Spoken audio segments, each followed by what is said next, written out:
So as I was saying before, I ran out of time on the camera there.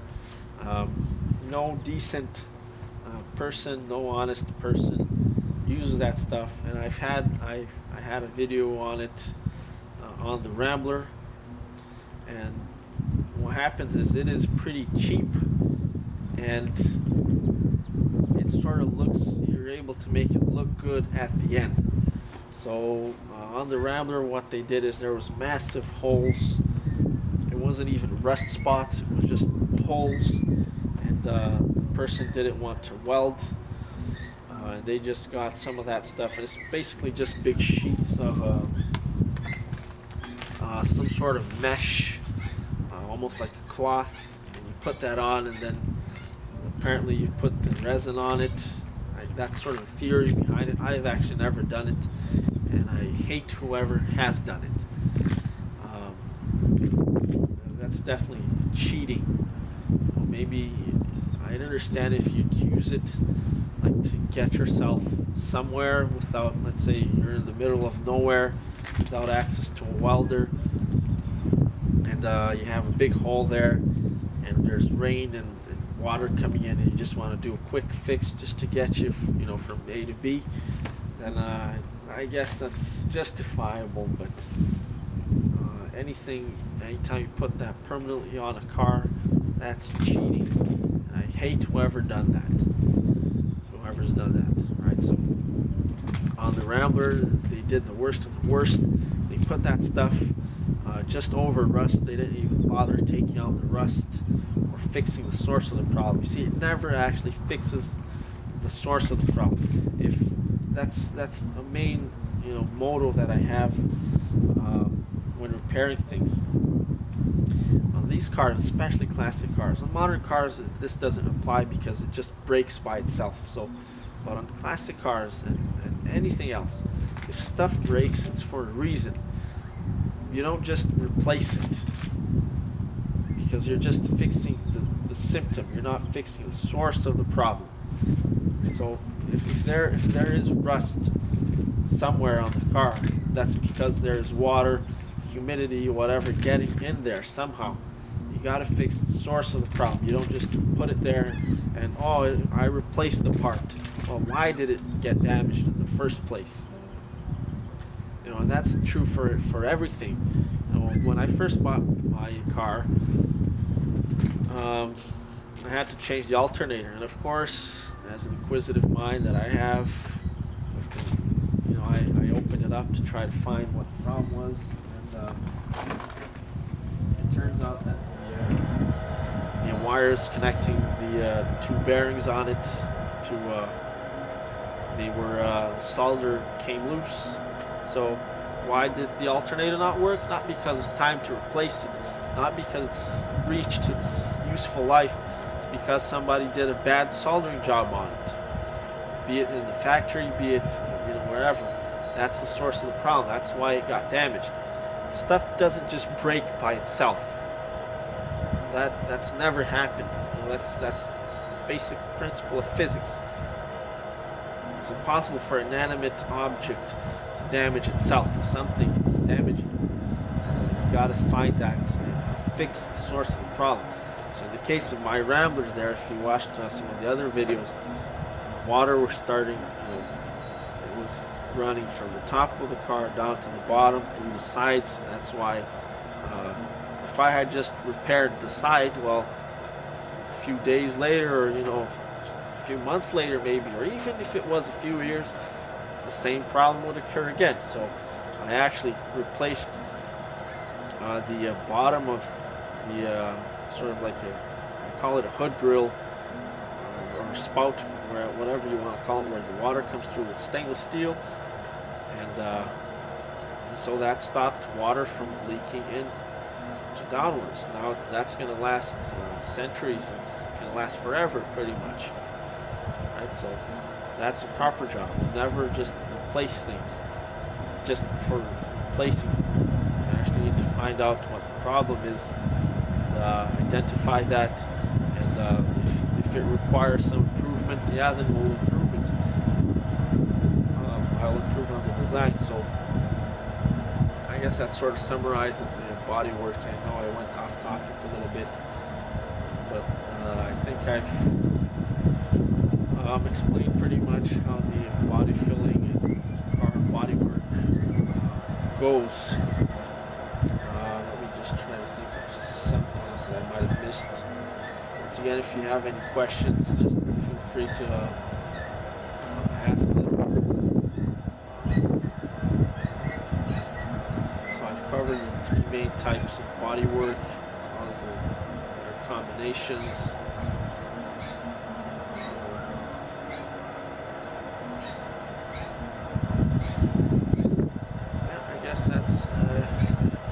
I guess that's pretty much it.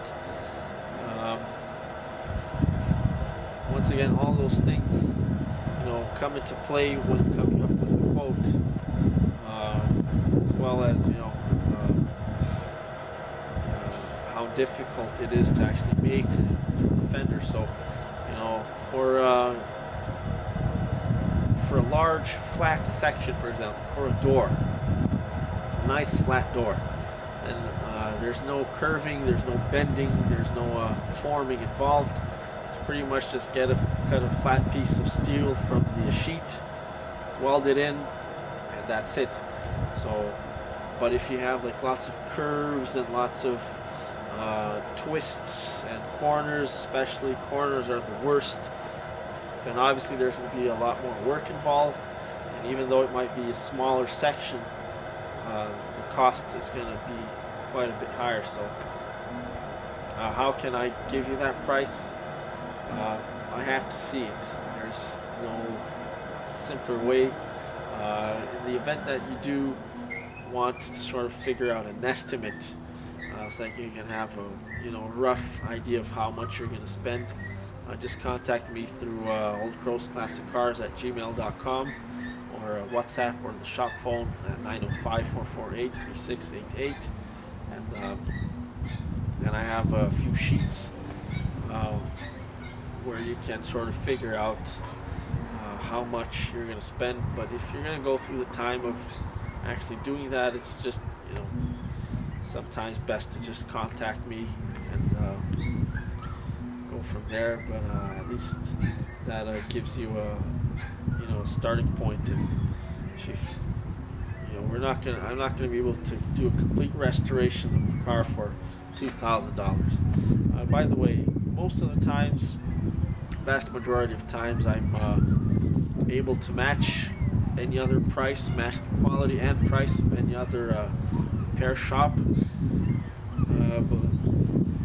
But obviously, if you're, my neighbor can do a complete restoration for $1,000, well then you go take the car to your neighbor, because won't be able to beat that for sure. But all the restorations, 99% of them, they're under $10,000. Obviously, if you have like a really rare car that needs, the whole car pretty much needs to be remade, like built from scratch, then obviously it's going to be probably higher than 10,000. But those are very rare cases, and that's sort of the stuff that you see on Netflix, or the big money people, like millionaires and people that are willing to spend like hundreds of thousands of dollars on a car. The other video that you should watch, if you're sort of into figuring out how much, or even if a car is worth buying, I will do another video on choosing a car, choosing a classic car, and there's a lot of details and stuff, information that comes with that. So I guess pretty much now with these videos that I've just shown you, gives you pretty much pretty well explained of how things work here, and what you sort of need. I've had some people, obviously people that haven't watched the channel, they'll come in here and they'll sort of, especially some big rich fussy guys, they'll come in here and they'll there's this place is kind of primitive. Well, it may look kind of primitive, and the way things are done are kind of primitive as well. A lot of the times I'm working outside in the snow, in the rain.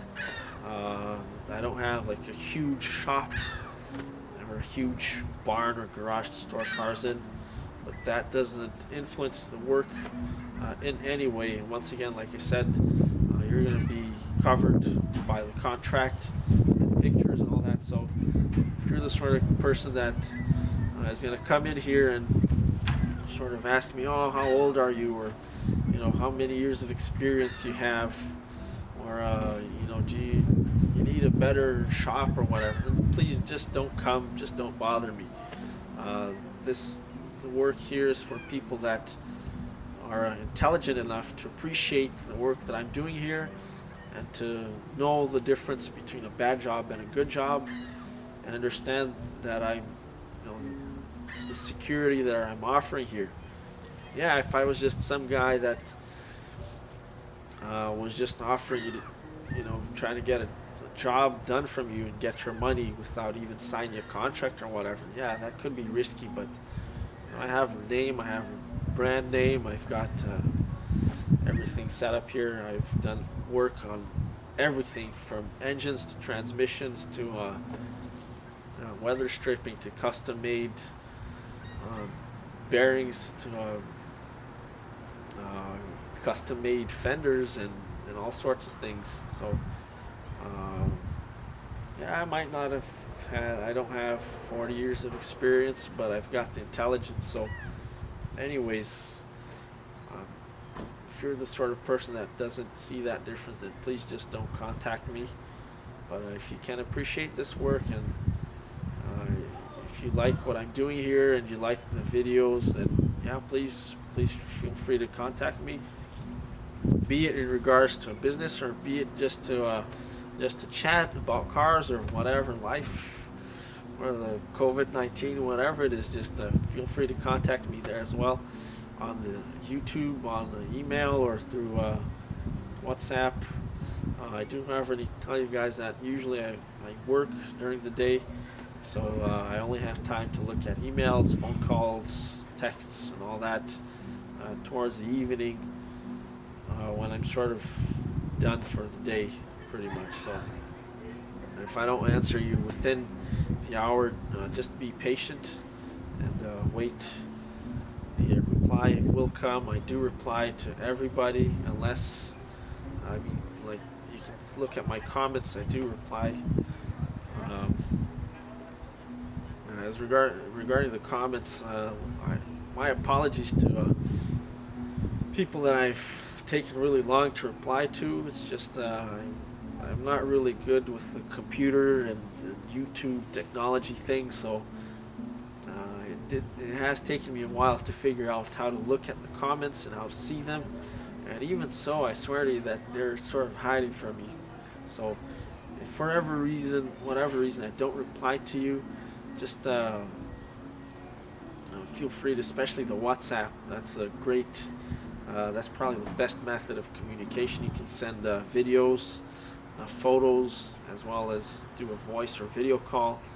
It's the best way to communicate with somebody, so especially with me. And yeah, that's probably the best method. I think that pretty much covers everything. Once again, thank you for your interest in Old Crow's Classic Cars.